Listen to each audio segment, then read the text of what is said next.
The void between stars had always been Amanda Rodriguez's sanctuary. From the moment she first looked through a telescope as a child in the New Mexico desert, she understood that space was more than just an empty expanse. It was a canvas of infinite possibilities. Now, as the lead strategic coordinator for Earth's Interstellar Defense Command, she was about to face the most significant challenge in human history. Holographic displays flickered to life around her, casting blue-white light across the underground command center.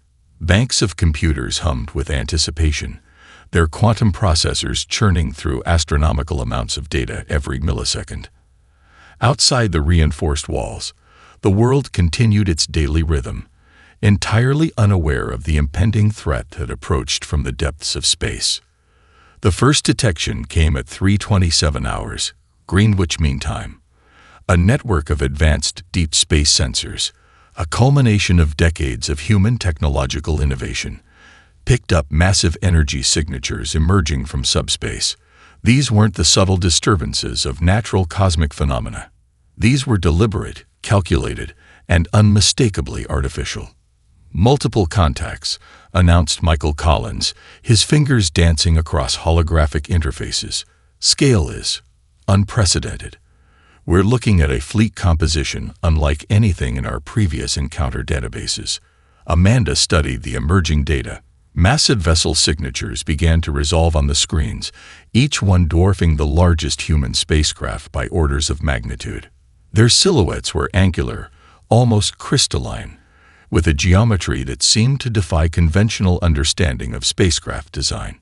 "Zirconian configuration," she muttered, her mind racing through every simulation, every strategic projection they had developed over the past decade. The room fell silent. Every person understood the implications. The Zirconian Empire wasn't just another alien civilization. They were a force that had systematically conquered or destroyed every spacefaring species they had encountered over the past millennium. Their technological superiority was legendary, their military doctrine ruthless beyond comprehension. Jake Thompson, a former Special Operations Commander who now headed the Cyber Warfare Division, approached the main display. His prosthetic left arm, a reminder of previous conflicts, reflected the shifting holographic data. "They're not even attempting to mask their approach," he observed. "This is a full-scale invasion fleet." Amanda knew he was right. The Zirconians didn't believe in subtlety. Their entire cultural and military philosophy was built on overwhelming force and absolute domination. Preliminary analysis suggested this fleet could reduce Earth's entire defensive capabilities to cosmic dust within hours. A communication alert interrupted their analysis. The main screen flickered, resolving into the imposing figure of Sovereign Kurtax. The alien ruler was a terrifying amalgamation of biological and technological augmentation, more machine than living being. Its voice emerged, translated by advanced linguistic algorithms, cold and mechanical. "Inhabitants of the third planet, your civilization has been evaluated. Surrender is mandatory. Resistance will result in complete biological and technological erasure." The transmission carried more than just words. It was a quantum-encrypted message designed to psychologically destabilize any receiving civilization. Most species would have already capitulated, their leadership paralyzed by fear and the demonstrated technological superiority. But humanity was different. Amanda Rodriguez felt something rise within her, not fear, but a profound, calculated determination. The Zirconians had conquered countless civilizations, but they had never encountered a species quite like humans. Adaptability, creativity, and an almost irrational capacity for innovation were deeply encoded in their collective consciousness. "Michael," she said quietly, "activate Protocol Chimera." It was their most radical contingency plan, developed through years of theoretical research and speculative warfare strategies. Collins raised an eyebrow. "That's not a conventional response. It's more of a conceptual warfare approach." "Conventional responses got those other civilizations eliminated," Amanda replied, a dangerous glint in her eyes. We're going to show them something completely unexpected." Around her, the command center burst into coordinated action. Teams that had spent years preparing for this moment now moved with practiced precision. Quantum communication networks activated. Adaptive AI systems began processing millions of potential scenarios per second, and specialized teams prepared strategies that would challenge every fundamental assumption of Zarkonian military doctrine. The alien fleet continued its approach, massive and seemingly invincible. They had no way of knowing that humanity was about to rewrite the very definition of interstellar conflict.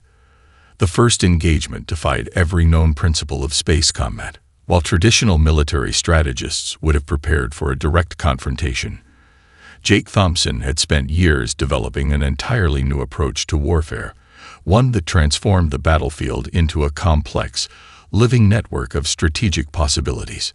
Distributed microdrones began to deploy from hidden orbital stations, each no larger than a softball, but packed with more computational power than entire data centers from just a decade earlier. These weren't simple robotic devices. They were intelligent, interconnected nodes of a massive cognitive network that could adapt and respond faster than any centralized command system. "Quantum entanglement network is stabilizing," announced Elena Martinez, her fingers dancing across a holographic interface that seemed to ripple with living light. She was the team's communication specialist, a linguistic genius who had spent years studying alien communication patterns. The Zarkonian fleet approached with the confidence of a predator that had never known defeat. Their massive ships, each one a kilometers-long fortress of technological might, moved in precise, mathematically calculated formations. Every previous civilization had been crushed by this approach, a testament to the Empire's technological superiority. But humanity had been preparing for this moment. Jake watched as the first wave of microdrones began their infiltration. Each drone was a marvel of engineering, capable of quantum communication, adaptive camouflage, and independent decision-making. They moved like a school of fish, individual units that could combine into complex formations or break apart at a moment's notice. "Initial contact protocols are engaging," Michael Collins reported, his voice calm despite the magnitude of what was unfolding. "We're seeing unprecedented system penetration." The microdrones began to interact with the Zarkonian fleet's communication networks. Instead of attempting to destroy, they infiltrated, becoming invisible parasites that slowly began to manipulate and redirect information. The communication relay here would suddenly report false sensor readings. A navigation system there would receive subtly incorrect coordinate data. Amanda Rodriguez watched the holographic display, a thin smile crossing her lips. The Zarkonians were experiencing something entirely outside their comprehension, a form of warfare that wasn't about direct confrontation, but about systematic psychological and technological destabilization. "They're trying to isolate individual drone networks," Jake observed. Classic hierarchical response. They're treating each drone as a separate entity to be neutralized. But these drones were different. They weren't individual units. They were a single distributed intelligence. When one drone was detected and targeted, the entire network would instantly reconfigure, sharing information and adaptive strategies faster than the Zarkonian systems could process. On one of the massive alien battleships, communication systems began to experience inexplicable glitches. Navigation coordinates would shift imperceptibly. Weapon targeting systems would momentarily lose lock. Crew communication channels would introduce microscopic delays that grew more pronounced with each passing moment. Elena Martinez began her most complex operation. Using advanced linguistic algorithms, she started introducing subtle communication anomalies into the Zarkonian network. These weren't simple jamming techniques or noise interruptions. These were carefully crafted messages that would slowly erode the rigid communication protocols that held the alien military structure together. "We're not just fighting," she explained to her team. "We're introducing conceptual viruses into their communication paradigm." The first signs of confusion began to appear in the Zarkonian fleet. Small inconsistencies, momentary hesitations, micro delays in response times that would be imperceptible to human observation, but represented massive disruptions in their hyper-efficient communication systems. Jake's team had prepared for this moment for years. They understood that modern warfare was no longer about destroying physical infrastructure, but about dismantling systemic communication and decision-making processes. Adaptive Response Network is at 73% effectiveness, Michael reported. The number meant little to an outside observer, but to this team, it represented a revolutionary approach to interstellar conflict. The Zarkonian fleet continued its approach, unaware that each moment brought them closer to a comprehensive system breakdown. Their technological superiority, the very thing that had made them seemingly invincible, was about to become their greatest weakness. Humanity wasn't fighting a traditional war. They were conducting a symphony of technological and psychological manipulation that would fundamentally challenge everything the Zarkonian Empire understood about conflict, communication, and survival. The real battle was just beginning. The deepest weapon in humanity's arsenal wasn't technology, it was understanding. While the Zarkonian Empire had conquered countless civilizations through overwhelming technological superiority, they had never encountered a species capable of dissecting their entire social and communication infrastructure with surgical precision. Elena Martinez stood at the center of a complex communication analysis center, surrounded by holographic displays that pulsed with intricate data patterns. Her team had spent years studying every fragment of intercepted Zarkonian communication, breaking down not just their language, but the fundamental psychological structures that govern their society. "It's a fractal system of control," she explained to Jake Thompson, who watched the displays with intense concentration. "Their entire civilization is built on a hierarchical communication model that's both their greatest strength and their most profound weakness." The Zarkonian Empire operated like a massive living organism. Every communication, every decision, every action was filtered through layers of rigid hierarchical protocols. Information flowed in precise, predetermined channels. Deviation was not just discouraged. It was practically impossible within their biological and technological infrastructure. Michael Collins had developed a series of communication algorithms designed to exploit these precise channels. These weren't simple hacking techniques or data interruptions. They were carefully crafted conceptual viruses that would introduce microscopic inconsistencies into the Zarkonian communication networks. On one of the massive alien battleships, a low-ranking communication officer received a transmission that seemed entirely routine. But buried within the quantum-encrypted message were linguistic constructs that would gradually erode the foundational communication protocols. The message itself was innocuous, a standard operational report, perfectly formatted according to Zarkonian communication standards. But each sentence contained subtle linguistic patterns that would slowly introduce doubt, confusion, and microscopic breaks in their rigid communication hierarchy. Amanda Rodriguez watched the developing strategy with a combination of scientific curiosity and strategic calculation. "We're not just fighting," she told her team. "We're conducting a form of systemic psychological deconstruction." Their approach targeted multiple levels of Zarkonian society simultaneously. Military communication networks received messages that subtly questioned operational protocols. Deeper social communication channels introduced conceptual challenges to their hierarchical belief systems.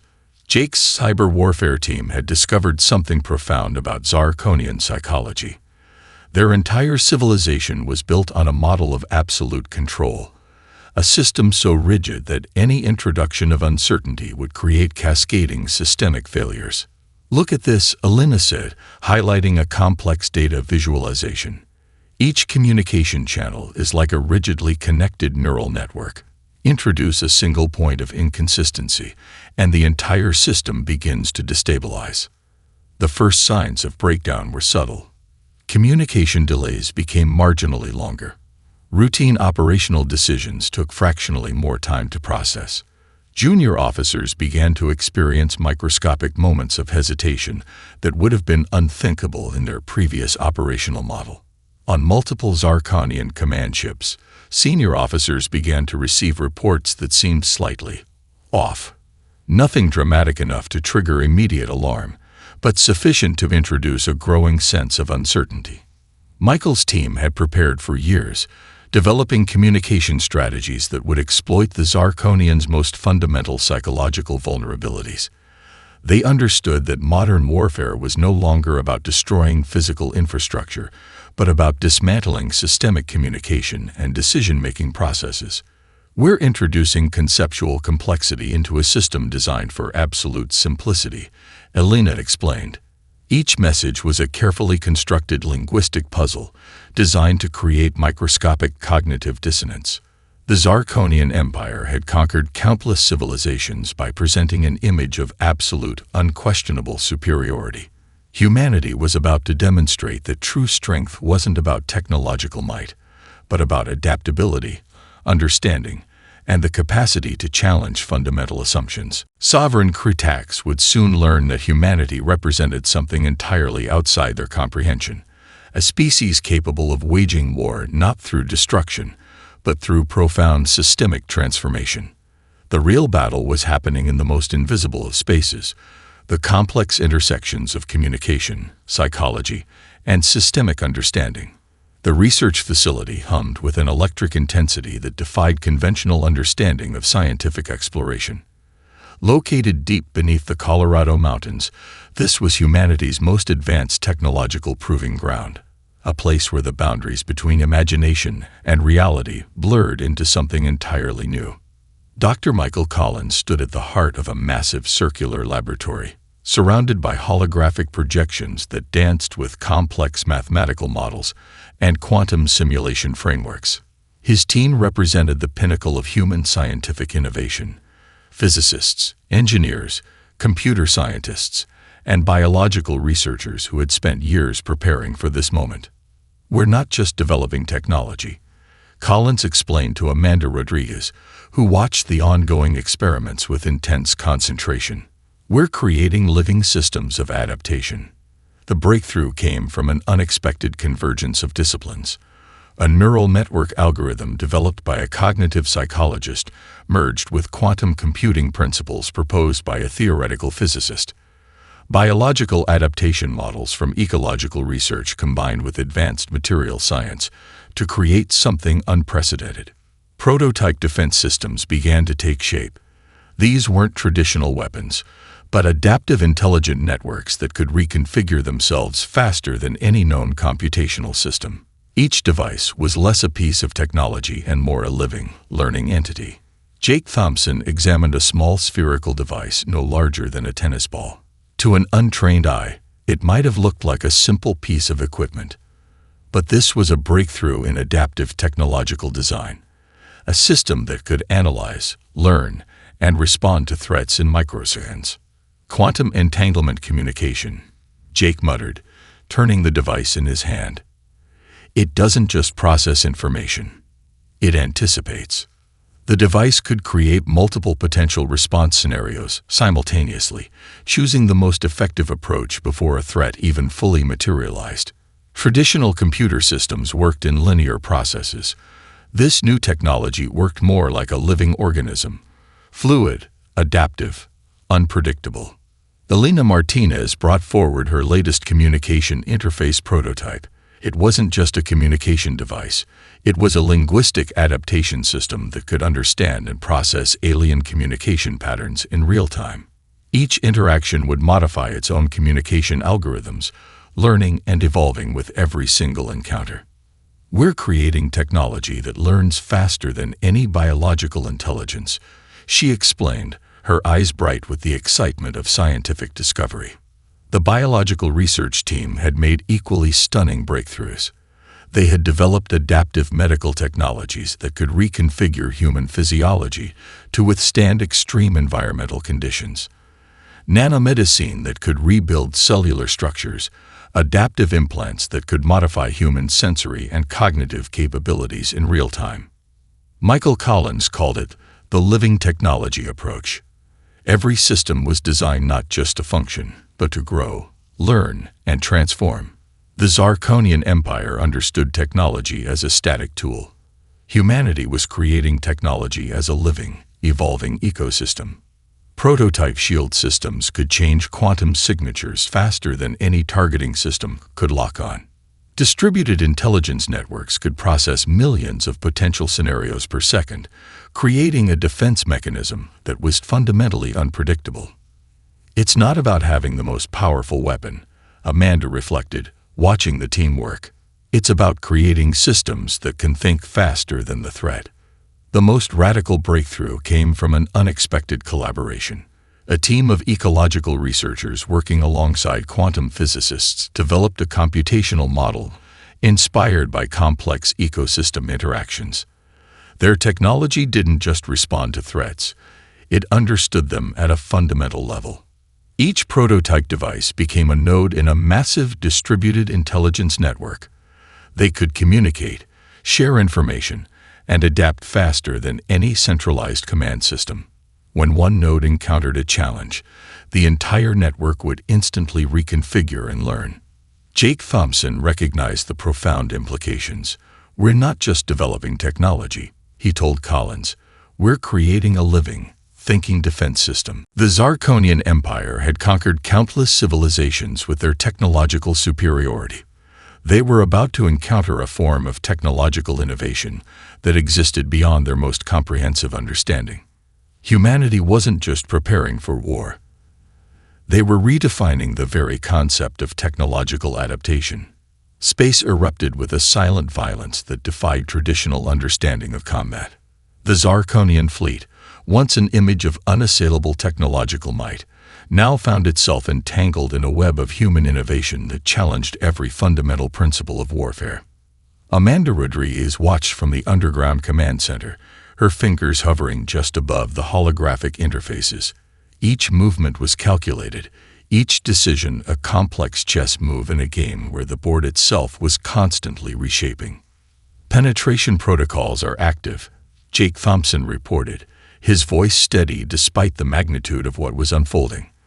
"We're seeing systemic destabilization across multiple fleet segments." The first strike wasn't a traditional attack. It was a comprehensive dismantling of the Zarkonian fleet's operational capabilities. Specialized microdrones began to infiltrate critical systems, not to destroy, but to fundamentally reshape the aliens' understanding of technological conflict. On the bridge of the primary Zarkonian command ship, senior officers began to experience the first signs of systemic breakdown. Communication channels that had always been instantaneous now carried microscopic delays. Navigation systems showed impossibly subtle discrepancies. Weapon targeting mechanisms began to develop inexplicable inconsistencies. Michael Collins had designed the infiltration approach as a living, adaptive network. Each microdrone was more than a simple piece of technology. It was a node in a distributed intelligence system that could learn, adapt, and reconfigure faster than any centralized command could comprehend. "We're not attacking their hardware," Elena Martinez explained to the team. "We're deconstructing their entire operational paradigm." Specialized communication algorithms began to introduce conceptual complexity into the Zarkonian network. These weren't simple jamming techniques or data interruptions. They were carefully crafted linguistic and technological viruses designed to create profound systemic uncertainty. The Zarkonian fleet's response revealed the fundamental weakness of their technological approach. Designed for absolute control and linear decision-making, they struggled to comprehend an opponent that didn't follow any recognizable pattern of conflict. Sovereign Kurtax watched in growing horror as reports flooded in. Each communication channel brought more confusion, more inexplicable system failures. The once invincible fleet began to experience something they had never encountered: true uncertainty. Specialized human strike teams prepared for their most critical operation. These weren't traditional military units, but hybrid teams of technologists, linguists, and adaptive warfare specialists.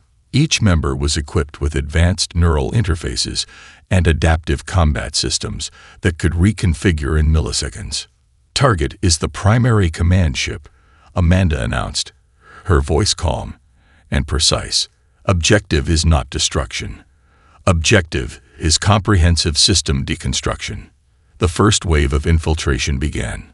Microdrones that had been quietly integrating into the Zarkonian fleet systems now activated their most complex protocols. They weren't attempting to destroy physical infrastructure, but to introduce fundamental conceptual challenges to the aliens' entire operational framework. Communication systems began to carry messages that challenged the core of Zarkonian hierarchical structure. Navigation protocols received input that made perfect mathematical sense, but violated every fundamental assumption of their technological paradigm. Jake Thompson monitored the operation with a combination of scientific curiosity and strategic calculation. "We're not just fighting," he told his team. "We're conducting a comprehensive systemic transformation." On the Zarkonian command ship, senior officers began to experience something unprecedented. Their communication networks, once a model of absolute efficiency, now carried microscopic points of uncertainty. Decision-making processes that had been instantaneous now required fractional moments of recalculation. The human approach was fundamentally different from any conflict the Zarkonians had encountered. This wasn't about overwhelming force or technological superiority. This was a comprehensive deconstruction of their entire understanding of conflict, communication, and technological interaction. Sovereign Kritax would soon understand that humanity represented something entirely outside their comprehension, a species capable of waging war through profound systemic understanding rather than brute technological might. The real battle was happening in the most invisible of spaces, the complex intersections of communication, technology, and systemic transformation. The unraveling began in the most unexpected places. Deep within the Zarkonian fleet, individual crew members started to experience something unprecedented: doubt. Sovereign Kritax watched the first reports with mounting horror. Communication channels that had always been crystal clear now carried undertones of uncertainty. Operational protocols that had been absolute for millennia began to show microscopic fractures. Belina Martinez had designed the psychological warfare campaign with surgical precision. Each communication transmission was a carefully crafted linguistic algorithm, designed to introduce conceptual complexity into the most rigid of communication systems. These weren't simple propaganda messages. They were sophisticated conceptual viruses that would slowly erode the fundamental psychological infrastructure of the entire Zarkonian civilization. "We're targeting their most fundamental belief systems," she explained to Jake Thompson, pointing to complex holographic displays that mapped communication patterns. Every message is designed to introduce the smallest seed of doubt. On the massive command ships, junior officers began to experience moments of hesitation that would have been unthinkable mere days earlier. Communication reports that once flowed with absolute certainty now carried subtle undertones of questioning. The rigid hierarchical structure that had defined Zarkonian society for millennia began to show its first real cracks. Michael Collins monitored the psychological breakdown with scientific fascination. "It's not about overwhelming force," he told Amanda Rodriguez. "It's about introducing complexity into a system designed for absolute simplicity." The human team had spent years studying Zarkonian communication patterns. They understood that the alien civilization was built on a fundamentally different psychological model, one that valued absolute control and eliminated any form of individual interpretation. By introducing microscopic points of uncertainty, they were essentially creating cognitive dissonance on a civilization-wide scale. Sovereign Kritax received reports that became increasingly difficult to process. Communication channels that had always been instantaneous and absolute now carried subtle layers of complexity. Junior officers began to ask questions that would have been considered treasonous just days earlier.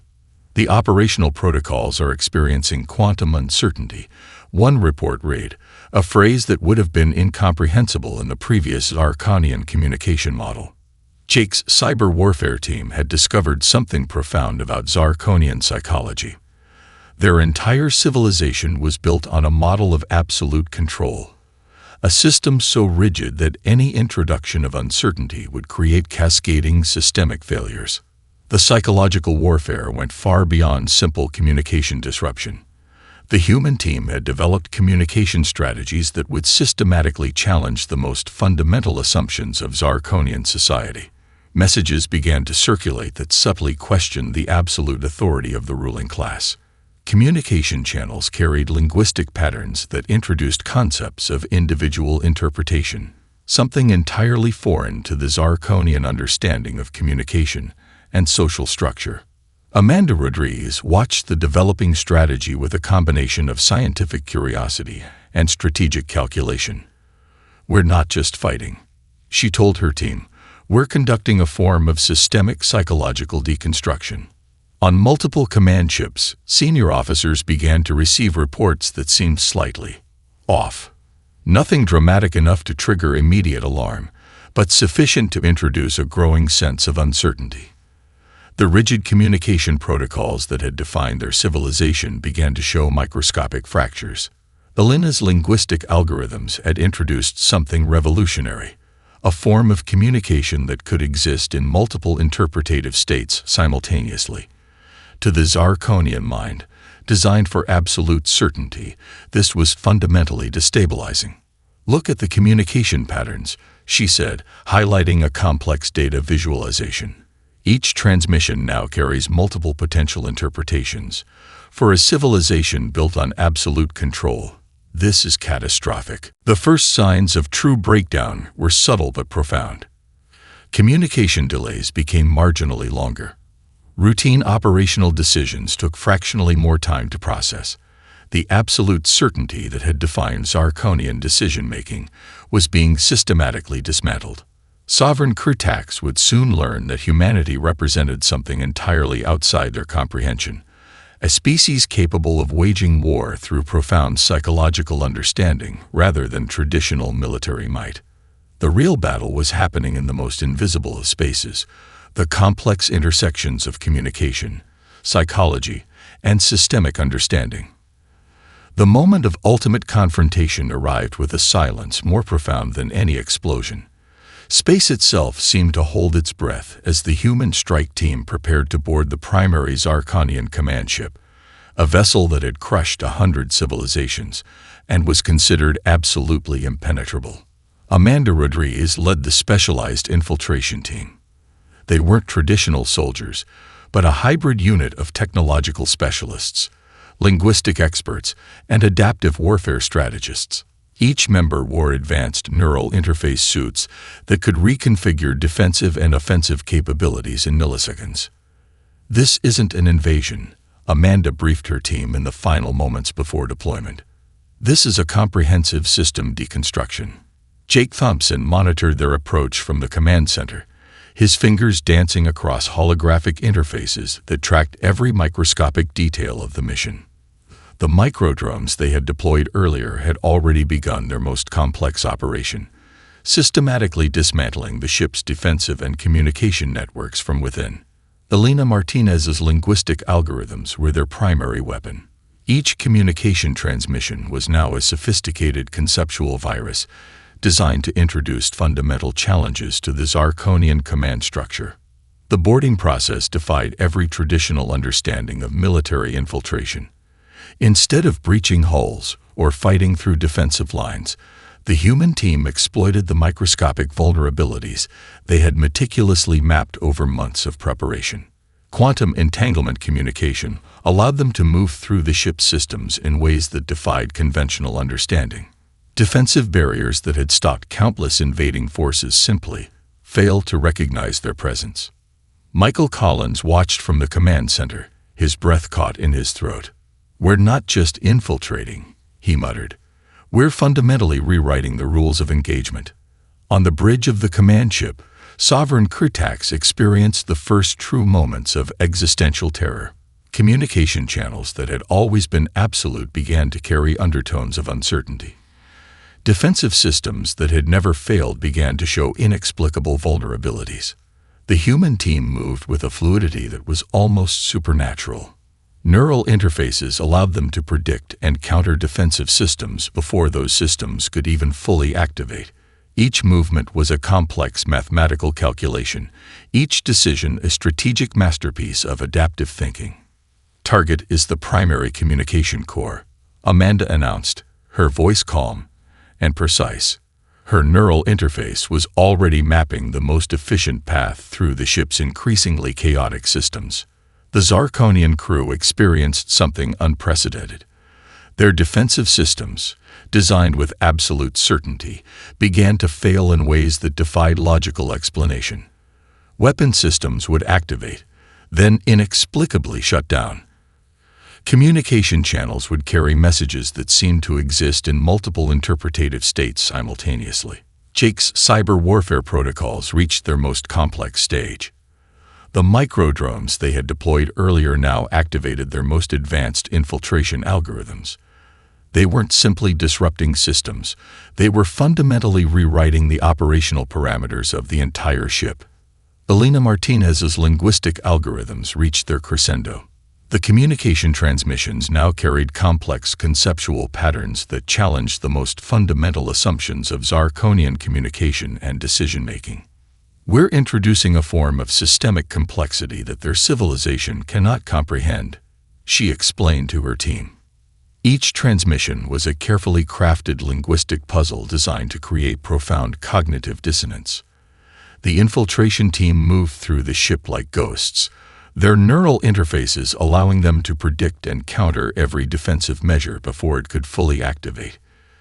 Defensive systems that had stopped entire civilizations simply failed to recognize their presence. Sovereign Kritax watched in growing horror as the most advanced command ship in the Zarkonian fleet was systematically dismantled, not through physical destruction, but through a comprehensive deconstruction of its operational capabilities. The human approach was fundamentally different from any conflict the Zarkonians had encountered. This wasn't about overwhelming force or technological superiority. This was a comprehensive dismantling of their entire understanding of conflict, communication, and technological interaction. As the infiltration team reached the primary communication core, Amanda Rodriguez understood they were doing more than winning a battle. They were fundamentally challenging an entire civilization's understanding of existence. The real battle had always been happening in the most invisible of spaces, the complex intersections of communication, technology, and systemic understanding. The silence that followed was more profound than any victory celebration. Humanity had not just defeated an alien empire, they had fundamentally transformed the understanding of conflict, civilization, and interstellar interaction. Amanda Rodriguez stood in the command center, watching the holographic displays that showed the complete systemic collapse of the Zarkonian fleet. It wasn't destruction in the traditional sense. It was a comprehensive deconstruction of an entire civilization's operational paradigm. "We didn't conquer," she told her team. "We introduced a new way of understanding existence." Sovereign Kritax, once the absolute ruler of a galactic empire, now sat in a specialized observation chamber. The once mighty alien leader was not a prisoner in the traditional sense, but a subject of unprecedented scientific and sociological study. Every moment was an opportunity to understand a civilization built on absolute control and hierarchical structure. Jake Thompson and Elena Martinez led the initial contact and communication teams. Their approach was unlike any previous first contact scenario in human history. They weren't seeking to subjugate or replace the Zarkonian civilization. They were offering a fundamental reimagining of social and technological interaction.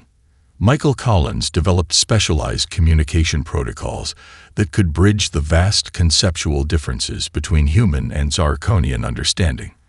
These weren't simple translation devices, but complex adaptive systems that could navigate the profound psychological and linguistic gaps between the two species. The first conversations were more like complex mathematical negotiations than traditional dialogue. Each transmission carried multiple layers of meaning, each communication a delicate dance of understanding and interpretation. Some Zarkonian populations began to show unprecedented curiosity. The rigid hierarchical structures that had defined their civilization for millennia began to show signs of transformation. Junior officers who had once followed absolute protocols now asked questions. Communication networks that had been entirely controlled now carried undertones of individual interpretation. "We're witnessing the birth of a new form of civilization," Elena explained during a briefing. "Not through conquest, but through the introduction of conceptual complexity." Specialized research teams began to work alongside willing Zarkonian scientists and leaders. They weren't seeking to replace the existing social structures, but to help them evolve. Each interaction was a careful negotiation of understanding, each communication a bridge between fundamentally different ways of perceiving existence. The galaxy watched in astonishment. Humanity had done something unprecedented. They had faced a seemingly invincible enemy and transformed them not through destruction, but through a profound demonstration of adaptive intelligence. Sovereign Kurtax became a unique case study. The former ruler of a galactic empire now participated in complex dialogues about the nature of civilization, communication, and systemic understanding. Each conversation was a delicate negotiation, each interaction a testament to the human capacity for empathy and comprehension. Research facilities were established that brought together human and Zarkonian researchers. These weren't traditional diplomatic missions, but comprehensive efforts to understand the profound differences and unexpected similarities between the two civilizations.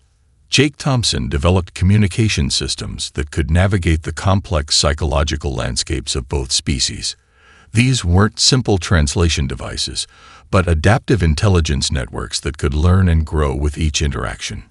The human approach was fundamentally different from any previous interstellar conflict. They hadn't sought to destroy or replace, but to understand and transform. The Zarkonian Empire was experiencing something unprecedented, a form of interaction that challenged every fundamental assumption of their existence. Some Zarkonian populations began to integrate with human research and exploration efforts. The rigid military structure that had defined their civilization began to show signs of flexibility.